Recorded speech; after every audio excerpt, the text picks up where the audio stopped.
honesty.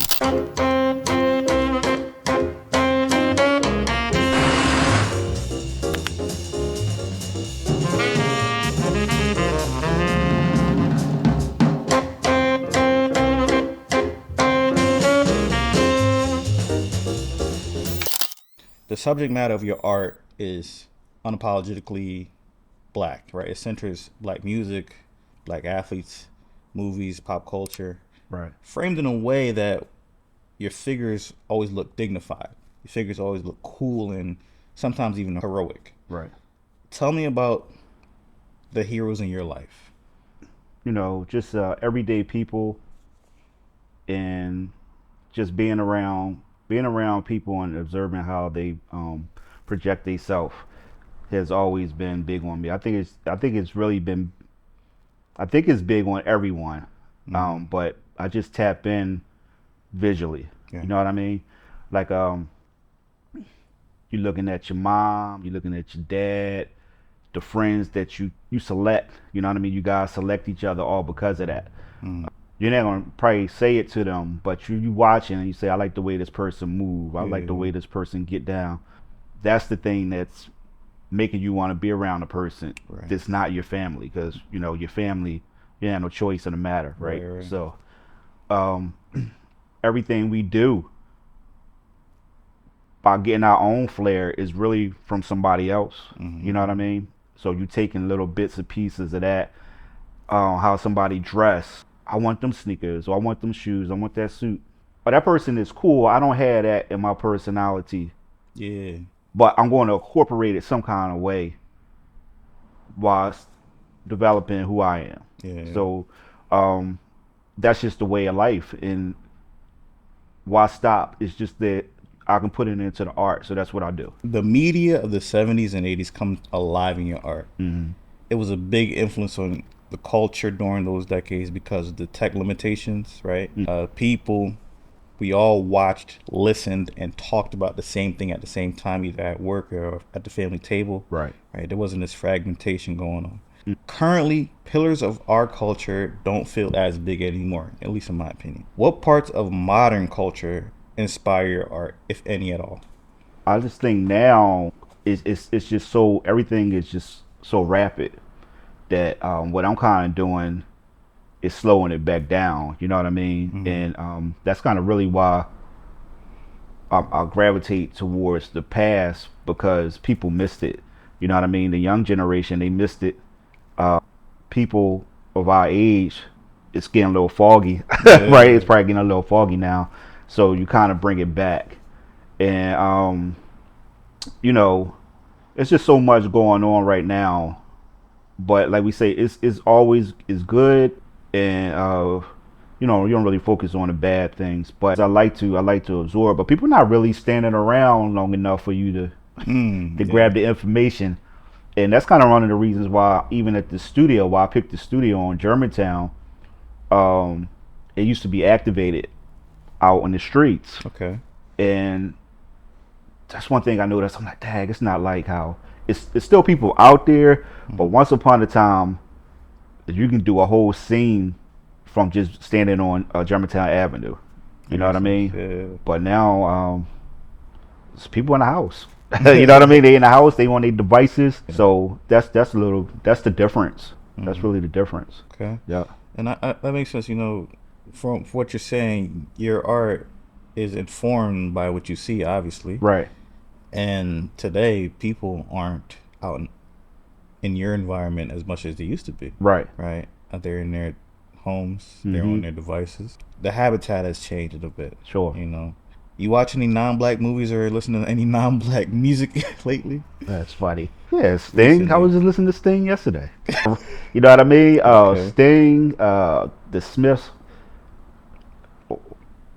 But it's just so random. You know what I mean? So it's not like, hey, yeah, it's just the vibe. This is the white dude, yeah, white section.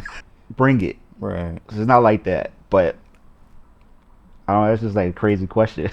Hey, you been listening to any white people lately? Who is it? Because your world is your world, and you put it really succinctly in our last call. Do I need white people in my world? That's what you say. You'll see Mick Jagger right there. That's true. That's true. No, I know what you mean. Though. Yeah. I mean, we just a product. You're a product of your environment, and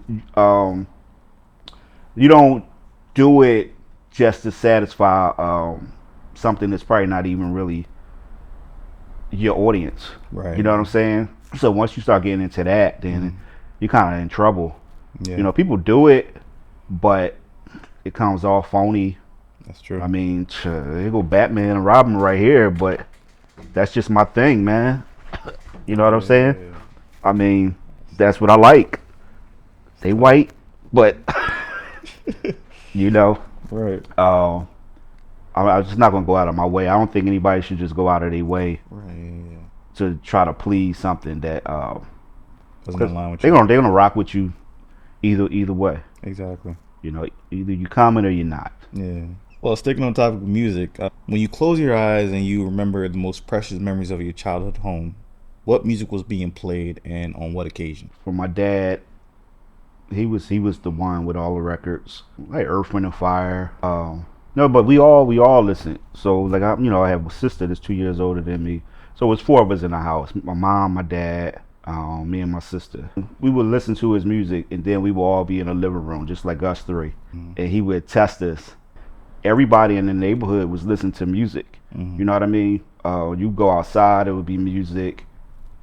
Whatever your music was happening, then you go outside, you listen to them. They just playing music. We had a couple DJs on the block. We had a couple people that was even trying to make records in the early '80s, especially like when hip hop was brand new. Like I was telling you outside. How do you experience music? Right. So my brother Steve, he can hear different layers of music, like different instrumentals. He can isolate the sounds. And I have another brother, Bryce. He actually sees music. He sees different colors in music plays. How do you experience music? Yeah, that's what I was saying that too, man. Where remember those hearing tests? Yeah. Where you gotta raise your hand, raise this hand. You hear so much coming out of that. Like that's how I listen to music like that too. That's how come a lot of times when people have these debates on who has the best this, the best that. I'm always thinking like, how do y'all decide? It's just is so much in one song that it's an experience. If you really like listening to music, it's like I listen. Like that's what like a lot of the Marvin Gaye stuff I was doing is because of the vocal tracks they used to stack with him. It's just all him doing it. And you think it's a choir or people in the studio. I'm pretty sure it's probably like one or two people. Right. But for the main part, it's him. Yeah. And I was like, it's incredible. Then with the music over top of that, and you're like, man, that's just bananas. That's crazy. And then far as colors, I could see that. You know what I mean? I was listening to Quincy Jones. I see movement. I'm able to articulate that. Like if a note goes high, piece of an anatomy, do what you wanted to do. And like you could bend it or place it somewhere where it makes sense, but it looks good visually. I love that. Yes, it looks like the figure, looks like the person that you're portraying, but it's suggestive. It's right. There's elements of expression. There's elements of surrealism in your paintings. You know what I mean? And I think it's something fresh in our world. We all inspired by people like you see Jack Davis. You got Ernie Barnes.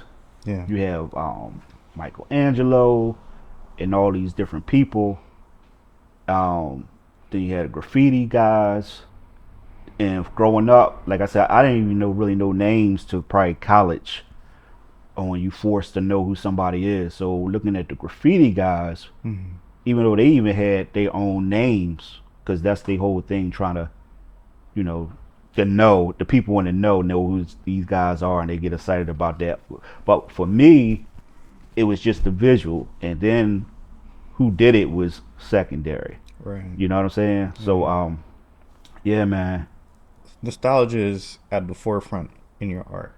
There's a real reverence for yesteryear in your art, in your life, and in your creative process. When is Oronde the most present? I'm always in the now.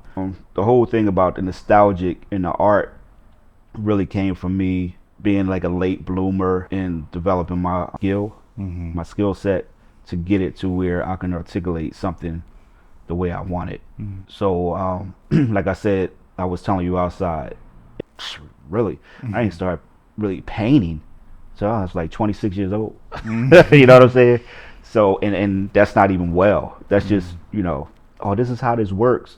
Cool. Let me do what I need to do to get this practice on. So now, once I got the practice, it just seemed like all them things from back then that I was probably thinking about, I'm doing it now. I'm thinking about the now always. For some people, their race is an afterthought. Their culture is something that they like, but they navigate someone else's culture way more. What made you so proud of your culture and who you are? All right, you're going to do something figurative for me. It's just like an honesty. You know what I'm saying? Like, if I'm telling the story, it's almost like I'm just telling the story through my eyes. So the characters, even if they're somebody famous, it's just like coming through me. You know what I'm saying? You got to be conscious on the kind of images you make. Like, even when I represent us, I try to think about how haven't we been represented. Sometimes it gets like redundant. So you're trying to think, what haven't we really touched on? Right. That we do. Exactly. You know what I'm saying? And that's one of the things what happened with Two by the Hips, which is just me looking through my photo album, and I always just came to this one picture, and I was saying, yo, these images would probably be cool drawn because, for one, nobody knows who they are. A lot of people, if you start to get people saying, who is that? Then I'm like, that's success, Amen. Yeah. Your art feels cinematic, like a freeze frame of something bigger. Do you see yourself as documenting culture, or are you creating your own mythology of your own, right? Probably both. I guess I'm documenting the culture, but it's just not on purpose. You know what I'm trying to say? I guess it's on purpose when it's on purpose.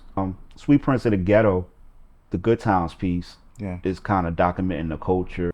Music clearly shapes your process. If a painting was like producing a track, what instruments or layers do you think your art always have to include? Saxophone, drums. So if saxophones and drums were an instrument in your artistry, is the saxophone elongated figures? Is saxophone a specific color? Yeah, it is, right? Okay. Because that note drags. It's a really exciting sound that comes out of the saxophone. Yeah. That's why I was listening to Thriller, right? Baby Be Mine. Quincy was good because he was old school. Yeah. And Mike was the now. But his pop was like, Joe Jazz was like Quincy on that jazz type shit, right? But Quincy was like, nah, man, this ain't going nowhere. And you got to incorporate it. Right. So when you hear them, you hear all that, and then when they get to the break or to the meat of the song, and they start putting in the saxophone and jazz, you're like, oh, this is brilliant. You know what I mean? So you can have so much fun with that,